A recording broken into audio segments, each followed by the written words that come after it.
Saludos y bienvenidos a Cuéntame un cuento. Las tres esquinas de las alamedas. Una vez me dijeron que el amor era el sentimiento más irracional que existe. Entonces no creí lo que ahora asumo como una sentencia extraída del legado de la sabiduría popular. He comprendido la certeza de esa irracionalidad, lo ilógico que a veces se muestra el sentimiento que más define a los seres humanos. He sufrido su deriva y su tiranía a pesar de haber intentado no ser prisionera de mis decisiones.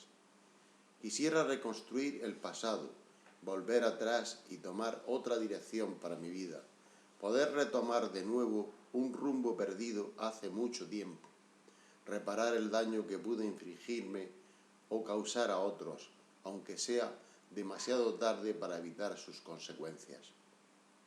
He vivido los últimos 19 años de mi vida en Londres. Es una ciudad en la que cada uno vive inmerso en su propia burbuja, con su trabajo, sus relaciones, sus pequeñas historias vitales, sus alegrías y sus zozobras. En definitiva, una vida cercana al anonimato y que a casi nadie le importa. Allí han transcurrido las estaciones del año como una secuencia de imágenes, igual que las estaciones del metro que cada día debía tomar para trasladarme de un lugar a otro en una urbe gigantesca que deglute a sus ciudadanos como un gran dragón medieval. Y como por arte de magia, sin darme cuenta, los años han pasado, uno tras otro, alejada de mi ciudad por una decisión que tomé durante la feria de septiembre de 1997. Esta tercera semana de septiembre de 2016 he vuelto a Lorca arrastrada por un impulso, por una necesidad vital. Quiero intentar entender por qué hice lo que hice. No ha sido un viaje premeditado. Hace unas noches me desperté sobresaltada. Una terrible pesadilla me había quitado el sueño. Era un sueño recurrente que ya había tenido en otras ocasiones. Nadaba con todas mis fuerzas contra la corriente de un río de aguas revueltas que nunca, pero nunca avanzaba, y cada vez me sentía más cansada, hasta que el esfuerzo y la fatiga terminaban venciéndome y me ahogaba. Pero esta vez, al despertarme empapada por el sudor, me percaté de que había una idea martilleándome la cabeza. Has de volver al punto donde lo dejaste todo. Has de volver y retar al destino. Durante todos estos años he procurado no viajar a Lorca, ni siquiera para ver a mi familia. El trabajo siempre era una excusa y cuando me presionaban mucho, sobre todo mi madre, les mandaba billetes de avión y les preparaba un recibimiento turístico de gran atractivo para que no pudiesen negarme la invitación. En alguna ocasión, mi madre, que como todas las madres tiene un sexto y hasta un séptimo sentido, me ha sacado el tema de volver a Lorca, aunque solo sea por unas vacaciones. Y hasta me ha lanzado la estocada en algún momento de horas bajas. Con mucho tacto me ha dejado caer que no es normal que siempre eluda todas las ocasiones que se han planteado para que viaje a mi ciudad, que algo tuvo que ocurrir y que seguramente esté relacionado con algún hombre, aunque yo siempre lo niegue. El pasado viernes tomé la decisión. Hice las gestiones y tomé el primer vuelo hasta Madrid. Desde allí un largo viaje en tren hasta Lorca. Un viaje en el que fui recordando mi juventud, mi tremenda alegría vital y también mis miedos y mis contradicciones. Las escenas se sucedían sin orden. Lo mismo recordaba momentos a solas con mis sueños que otros rodeada de amigos y amigas, flirteos de adolescencia, pañuelos al viento y vítores a mi Virgen en Semana Santa, coqueteos de instituto con los compañeros de clase. Tantas cosas, pero sobre todo dos rostros que ya apenas recordaba. El recibimiento en casa fue una absoluta sorpresa. Llamé a mi madre cuando ya habíamos pasado Albacete y el tren tomaba la dirección de Murcia como una premonición sin posible vuelta atrás. Le advertí que no dijese a nadie de mis amigas que estaba en camino, que lo que quería era pasear con absoluta libertad, para que las cosas que habían cambiado a lo largo de los casi 20 años que no caminaba por las calles y las plazas de mi tierra fuesen observadas. Ayer domingo, cuando pasaban las 6 de la tarde y mientras en las plazas del centro de la ciudad la gente se divertía al ritmo de la música que sonaba en las zonas habilitadas para la feria de día, yo me encaminé hacia el lugar donde viví una situación extrema y de doloroso recuerdo. Bajé caminando por la Alameda de la Constitución a la vez que recordaba las palabras con que Carlos, aquella noche del verano de 1997, me había declarado su amor. Tú serás la fuente de la que beba el resto de mis días. A ella regresaré cada día después del trabajo para nutrirme y para cuidar su belleza. En aquel momento me sentí confundida. A lo largo de los años anteriores siempre habíamos estado a la greña. Cada uno éramos el objeto de las bromas y las travesuras del otro.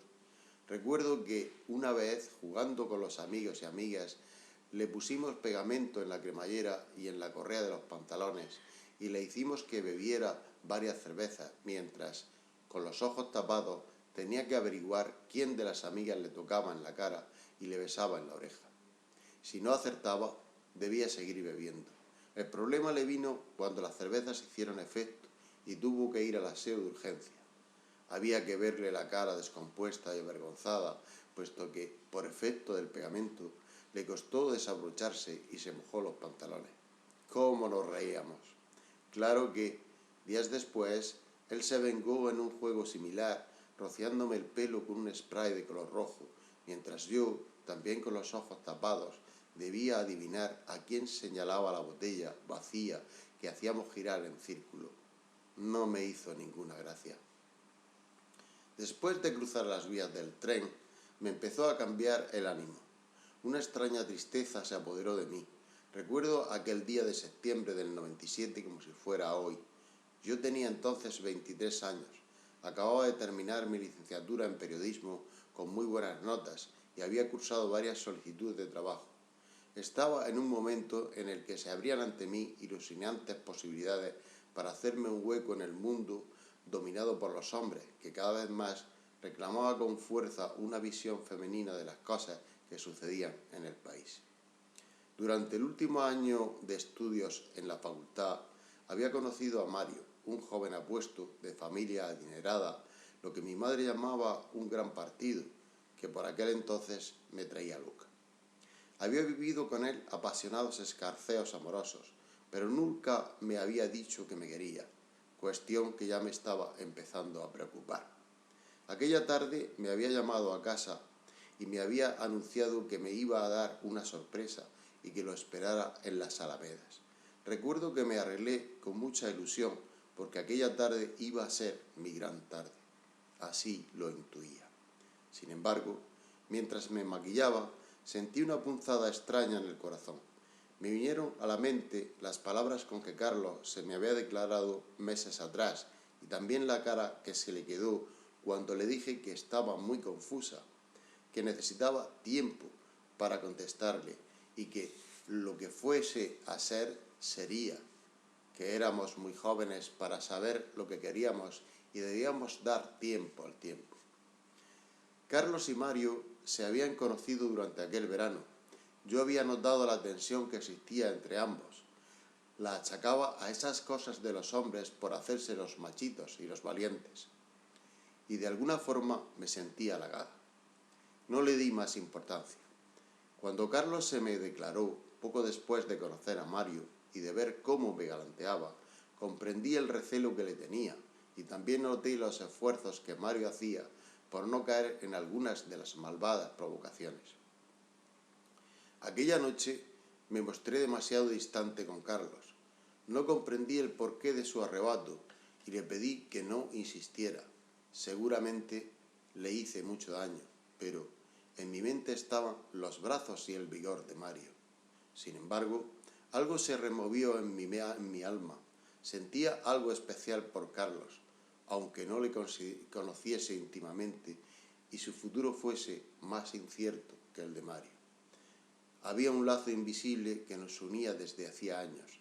era evidente, y yo nunca lo había admitido. Hoy, con la experiencia de los años, sé que Carlos lo tuvo que pasar muy mal.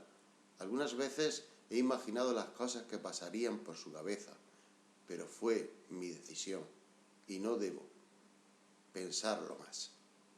Ayer noté en las vibraciones del paisaje lo que entonces no vi con claridad.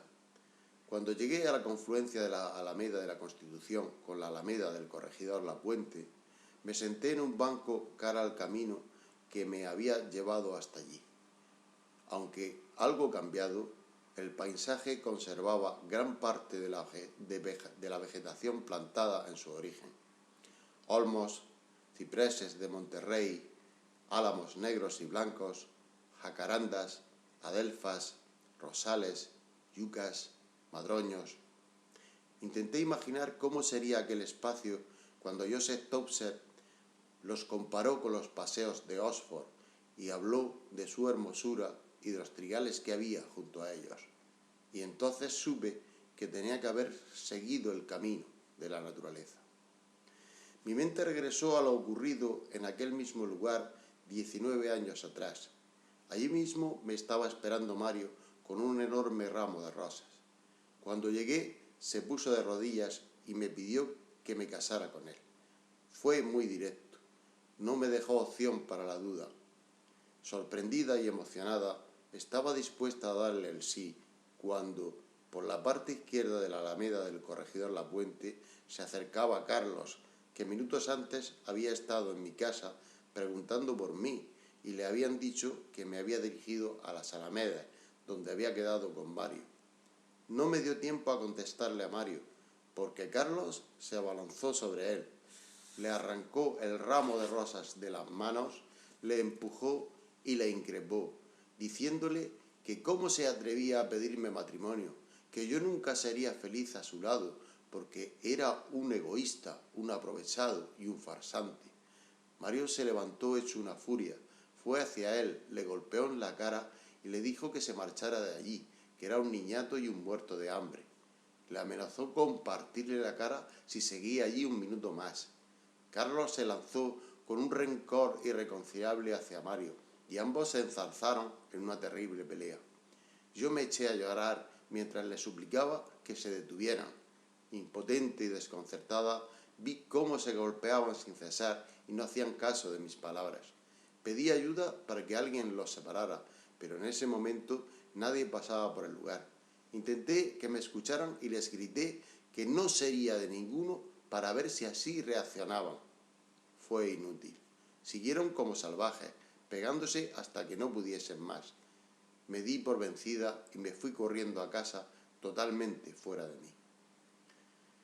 Cuando llegué, subí a mi habitación, me eché a la cama y estuve llorando durante horas. Aquella noche opté por huir.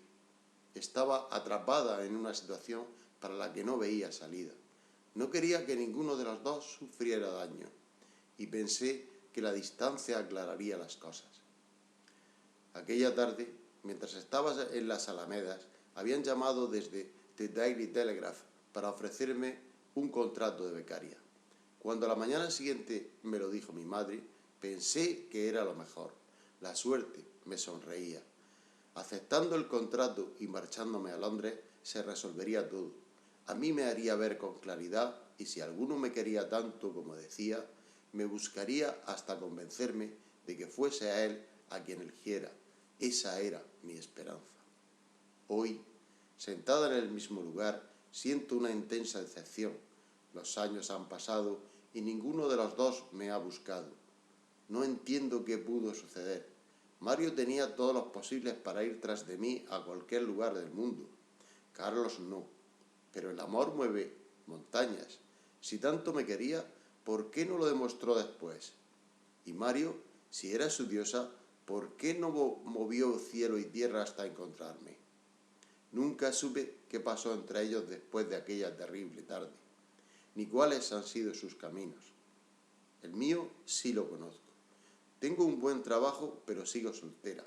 Ha habido otros hombres, naturalmente, aunque de ninguno guardo señales profundas en mi alma. Sin embargo, si hay uno de aquellos dos que sí hay uno de aquellos dos que ha vuelto muchas veces a mi mente.